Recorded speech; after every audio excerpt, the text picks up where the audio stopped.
Chismis! Bakla siya!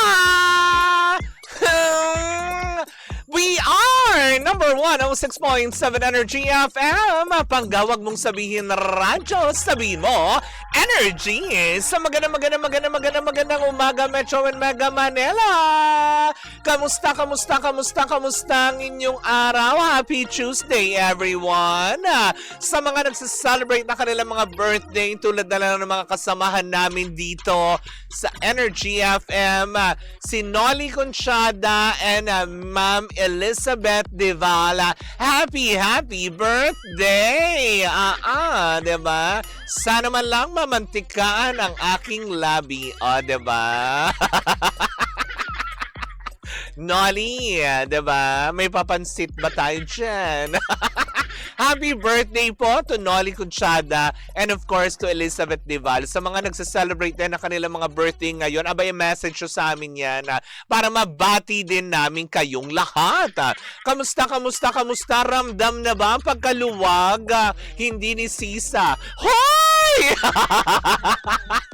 Ng kalsada ngayon. Oo, ramdam na natin, hindi ba? Parang kanina nung papasok ako, sabi ko, ay, teka sandali. Maluwag ba talaga ang Hindi naman sobrang luwag. Pero, 'di ba, medyo nabawasan ang mga sasakyan sa kalsada. Ito ba'y gawa ng alam mo yung patuloy na pagtaas ng presyo ng petrolyong produktong petrolyo o di naman kaya dahil sa yung iba kasing mga schools nagtapos na, 'di ba? Yung mga ganyan. Kaya parang wait, teka, alin ba doon? Pero sabi ko nga hindi ba? Kung wala rin naman tayong pupuntahang iba, 'di ba? Manahimik sa bahay. Sayang ang gas, sayang ang krudo, 'di ba? Pataas na lang ang lahat, 'di ba? Bihira ang bumababa. Ang bumababa na lang ay sa dilim. Hoy, hindi sa dilim. Good morning. Ayan, kay Kristen Liana, good morning sa iyo. Ay, ang aga ni Ate Rowena Juan. O, diba? Kamusta naman? Happy listening from Pasig Mega Market. Hello po sa mga taga Pasig Mega Market at kay Mayor Vico. I love you. Oy, pero ito, bigyan natin ng daan. Kasi nga naman, 'di ba, sa panahon ngayon, 'di ba, nagtataas ang presyo ng bilihin, kung ano-ano man. Marami talaga ang gumagawa ng hindi maganda sa ating kapaligiran tulad na lang pag-message or pagte-text ng kung ano-anong mga scam messages dahil meron po tayong kakilala na nakatanggap na naman din ng mensahe mula sa LTO na sinasabing meron kayong violation, may mga ganito. Huwag po kayong maniniwala dahil scam po yan, fake yan. Doon po sa mga, meron nga kaming kasamahan dito, hindi naman siya marunong magmaneho pero may violation sa LTO. Ano kaya yan? 'Di ba? Nakatanggap siya ng mensahe na LTO daw, 'di ba? Na kayo ay merong violation na kailangan bayaran, kemerut. Huwag kayong basta maniniwala dahil scam po yan, hindi ba? Nabiktima na rin po yan ng ating kasamahan ditong si Lindsay. Pero agad naman yan chinek mismo sa official site ng LTO. Wala naman siyang violation. So huwag kayo basta-basta maniniwala para din yan sa MX3. Diba na sinasabi nga, diba na nanalo ka ng cash, nanalo ka ng ganito. Ulitin lang natin, lahat po yan scam. Wala pong promo na ginagawa na via text line ang MX3, 'di ba? Kaya mag-iingat tayo dahil ngayon ginagawa na lahat modus, 'di ba? Nagagawa na nga nila ngayon yung pangalan mismo katulad 'di ba sa message yung LTO. So yung iba huwag kayong mataranta kung alam niyo namang wala kayong ginawang violation. 'Di ba? Huwag kayo basta-basta din click ng click. Yung mga mahilig mag-click dahil sa, syempre, sa hirap nga naman ng buhay ngayon, hindi ba? Yung para bang, pag nakakita ka kagad na nanalo ka ng 5,000, sino ba namang aayaw doon, di ba? Sayang din nyo kung ako yun makakita. Ay, nanalo ka 5,000, 5 lalaki kagad. Hindi ba rin na naman natapos sa lalaki? Diba? Na nakakaloka. Pero yun na nga, 'di ba? Wag po tayong basta click ng click. Lalo yung mga pinapadala po sa inyong mga messenger na may link na pinadadala, wag po kayo basta click ng click. Lalo pat kung kayo ay nakakonect sa public wifi. Ulitin ko ha, babala po ito sa publiko, 'di ba? Paalala na rin sa ating mga pangga. Pag kayo po ay nakakonect sa mga public wifi, 'di ba? Dahil syempre, yung iba mahilig sa libre, o 'di ba? Yung mga ganyan. 'Di ba? Wag po kayong basta-basta nagbubukas ng mga online account nyo, banking account. Wag din kayo basta-basta magki-click ng kung ano-anong link dahil posible pong insider makuha nila ang inyong mga impormasyon. Alam niyo naman ang pagka-high-tech ngayon, 'di ba? So, yun, mag-iingat po tayo. Ulitin ko sa LTO wala pong mga ganyang ginagawa para makasiguro kayo, if ever man, makasure kayo na kunwari kung may violation man kayong ginawa, i-check nyo mismo sa website ng ng LTO yan at doon yung iilagay ang inyong impormasyon para makita nyo kung talagang may violation kayo o wala. O, 'di ba? Uulitin lang natin ha, mag-iingat. Nako, pero eto na. Tumungo, sabi niya, buti na lang naka FB10 lang ako. Hindi hindi nagana ang link. Tama, 'di ba? Yung mga mahihinang may mga data roaming. FB10, 'di ba? Na nakakaloka ka, Jeff Oliveros. Pero eto na nga, na nakakaloka, tumungo na tayo sa ating first Baklatest. Nako, eto na nga, mainit ang pinag-uusapan ang sigabo ni Coco Martin at ni Julia Montes na para ba ngayon nabibigyan na naman ng ibang kulay. Kung bakit nga ba ito hindi pa na ipalalabas at biglang ang ang alibay ni Kim Chiu. Ang ganda ng alibay, pinanood ko kagabi, in fairness. Very good sa lahat ng cast, 'di ba? Ng The Alibay nila Paolo Avellino and Kim Chiu. Ang ganda. Parang everyday iba-iba na ang sequel, 'di ba? Pero yun na nga, mabalik tayo kina Coco and Julia.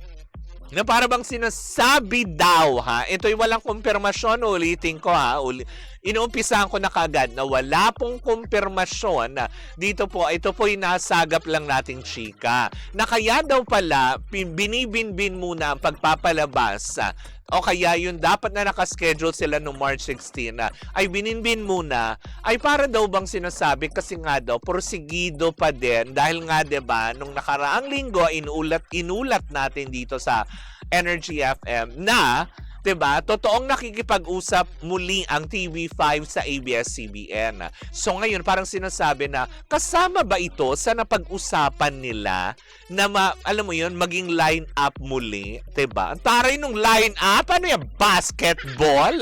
Nakakaloka, 'di ba? Na parang sinasabi nga na posible nga daw nakasama ito sa pag-uusap nga ba ng TV5 at ang ABS-CBN na muling maipalabas ang sigabo ni Coco Martin sa kanilang istasyon. O, 'di ba? Kasi nga naman, 'di ba? Pag pumipirma kasi, tignan-tignan din muna kung anong pinipirmahan.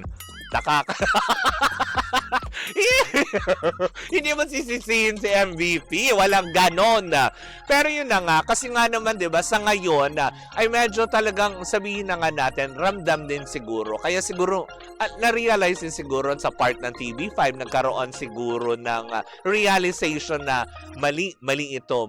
Business-wise, 'di ba? Ramdam siguro din nila dahil nga syempre ilan lang ang laman ng kanilang programa kasi 'di ba 5:30 yung kay Jiggy Manikad, yung una sa lahat. Tapos susundan niya ng 6:15 if I'm not mistaken ng Frontline Pilipinas kila Cheryl Cosim, Julius Babaw, 'di ba? Tapos susundan na ito kaagad ng 8 PM ng Totoy Bato. O, 'di ba? Nakakaloka. Kinakaya ba ni Kiko Estrada na ang lahat buhatin? Pero susundan ito ng alam mo yung dating collaboration ng ABS-CBN at ng TV5, yung nagbabaga nga ba o namamaga? Hoy, walang namamaga. Nag-aapoy na damdamin, hindi namamaga. Bakla ka talaga. Tapos meron din silang pinalalabas na pira-pirasong pangarap. 'Di ba? Kaya nga naman parang sabi ng ilan, oh baka sakali naman if ever, walang masama kung sakali naman din na kasama ito sa pag-uusap. Kasi nga naman, dahil nga syempre alam naman natin na ngangers talaga ang laman ng gabi nila. Although, 'di ba? Sila, if I'm not, yung nag-aapoy na damdamin, ito yung sila Ria Ataide, si Tony Labrusca, Jane Oinesa, and JC De Vera. O, diba? Ilang taon na rin yan, nag-guest natin sila dito yan, diba? Sa Energy FM. So, kung sakali man na totoo yan, I don't see anything wrong with that, if ever man na. Kasi nga naman, mas advantage pa rin. Kumbaga, it will be a win-win situation for both networks, diba? Dahil nga, syempre, mas lalawak ulit ang reach ng ABS-CBN sa kanilang mga programa. Ngayon naman, may ipalalabas din kung if ever ipalalabas man, kung totoo itong si Gabo, 'di ba, sa TV5, makakatulong din sa kanila business-wise, 'di ba? Na kahit papaano muling makakaangkat at makakaakit ng mga advertisers na mag-place sa mga ganong time slot with the program or content na ipoprovide ng ABS-CBN, 'di ba? Ni isa, di ka man lang tumama, haha, pira-pirasong paraiso. Pira-pirasong paraiso pa. Pira-pirasong pangarap, saan galing kasi 'yon, 'di ba? Sorry na, Mario Palmera. Oo nga pala, pira-pirasong paraiso. Sorry. Salamat, Mario Palmera. Pira-pirasong paraiso. Yon, o, diba? Pero at least nagtama ako dun sa nag-aapoy na damdamin na hindi na mamaga, o, diba? Walang pamamagain, diba? Yun nga, sa kanilang prime time. Pero sabi nga ng ilan, ay ano na nangyari dun sa mga iniline up nyo, diba? Meron kayong Secret of Prague, may best friend Eman, tapos marami pa kayong iba pa. Bakit hindi pa yun ipalabas? Diba? Ano yun? Binuburo? Ano yung mangga para buruhin? Nakakaloka. Sabi niya, pahingahin. Sabi naman ni Jeff, pagpahingahin nyo naman si Tanggol, bigyan nyo muna ng time para magpa-long hair si Gabo. O, diba? Simula nang nawala ang Batang Quiapo, hindi na ako nanonood ng teleserye tuwing gabi. Buti na lang, buti na lang at may PBA na ulit. 'Di ba? Na nakakaloka. Okay, kung gusto niyo panoorin ng live, 'di ba? Ang din sa Arena Plus. Meron diyan. Pwede kayo makanood ng ng mga games sa inyong mga paboritong mga basketball player. Namamagata si Sisa kaya nalilito. Hindi! Mali ka, Daryl! Naghilom na! Hot compress lang ang katapat.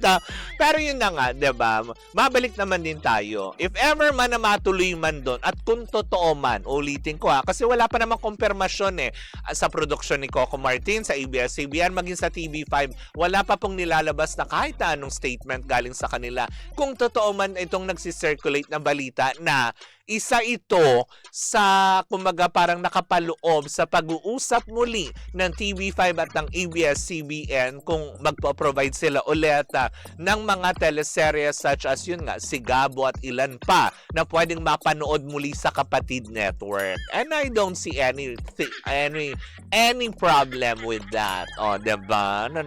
Sana nga, diba? Kasi nga naman although meron namang All TV, may A to Z, diba? May Kapamilya Channel, sa Jeepney TV, napapanood naman.